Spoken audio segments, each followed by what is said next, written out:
Today's a good day.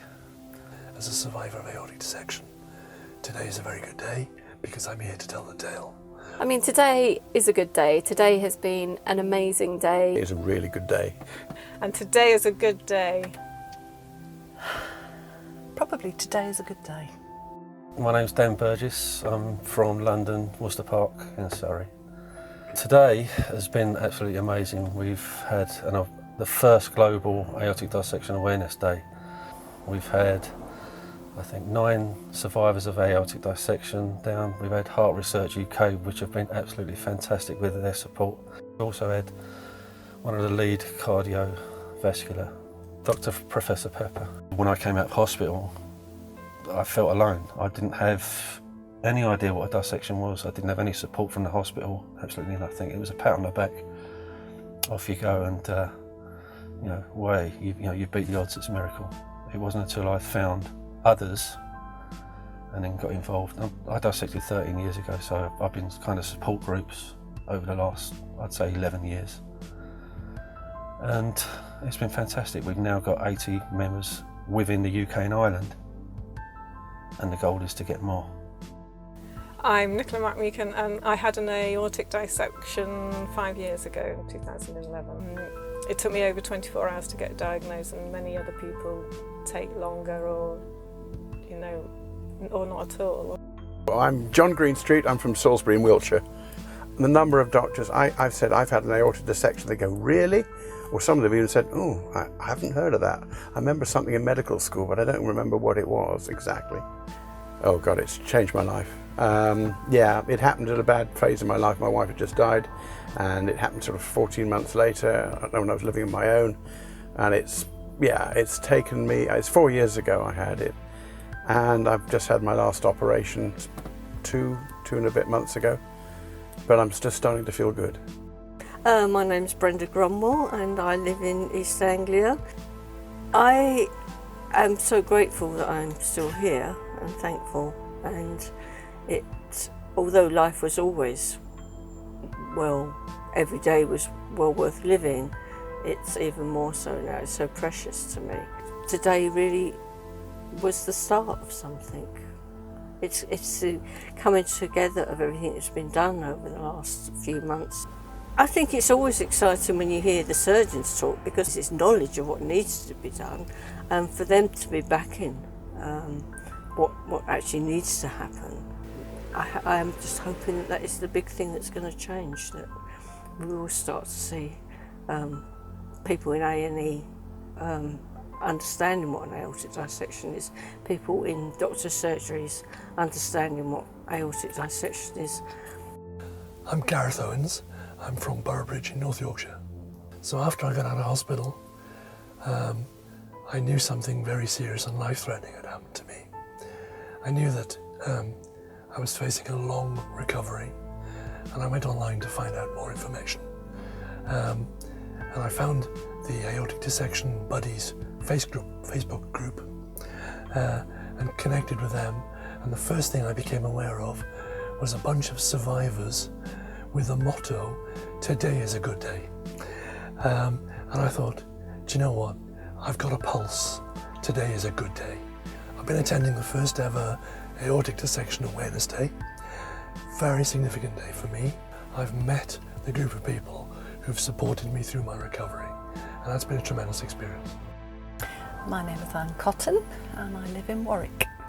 I have experienced a type A aortic dissection in May of last year, 2015. I myself was extremely fortunate to have a junior doctor who had seen aortic dissection less than 2 months before mine. That patient sadly died because they were misdiagnosed and treated for heart attack. That means they thin the blood, and of course an aortic dissection is bleeding, so thinning the blood and emergency surgery are not a good combination. He had a hunch, I don't quite understand why. The way I presented, he said very poorly, and there were certain things about me that made him just stop and question the senior doctor who was looking after me and ask for a CT scan. And that in itself meant that I was diagnosed correctly, taken to a major centre where they could do the correct surgery.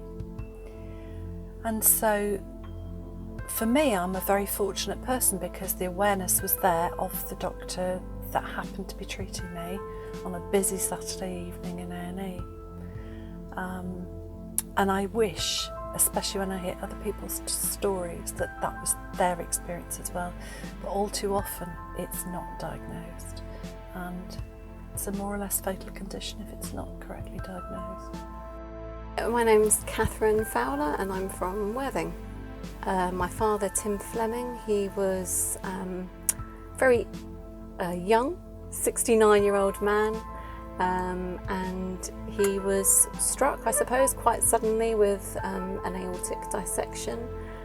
Sadly for Dad, his dissection was misdiagnosed and he paid the ultimate price. It cost him his life. And that has really kind of, I suppose, I don't know if inspired is the right word, but lit a fire in my belly and my family's belly as well to make a difference and to make a change and to try and prevent this from happening again. I think what was really clear today, and which I think we'd all kind of believed as a family, is that, you know, once aortic dissection is identified, you know, the operation is quite simple. The recovery clearly is a fight and a challenge, but the important part is about getting people who suffer from this condition into the hands of the surgeons as soon as possible. What I really want to happen, I think we all want to happen, is we want to, if we can prevent one person dying, because one person in A&E or someone like that recognises aortic dissection and takes the appropriate action. Yes, today has been worthwhile. I'd like aortic dissection to be as well known as stroke and heart attack and all the other, and diabetes and all the other diseases that people know about, for aortic dissection to become known in that way, and then everybody will get more understanding of it. I have a condition called Marfan syndrome. 50% of people with Marfan syndrome suffer from aortic dissection. So doctors, ambulance men need to understand the risk of aortic dissection. And for me, partly today, I want to get the message out there. People with connective tissue disorders like Marfan syndrome are at risk of aortic dissection. And we need to do something, not just to detect that when they turn up in the A&E department, but preventively to screen those people and keep an eye on their aortas. I'm hoping that the future holds some sort of more rules and regulations in A&E for diagnosing dissection.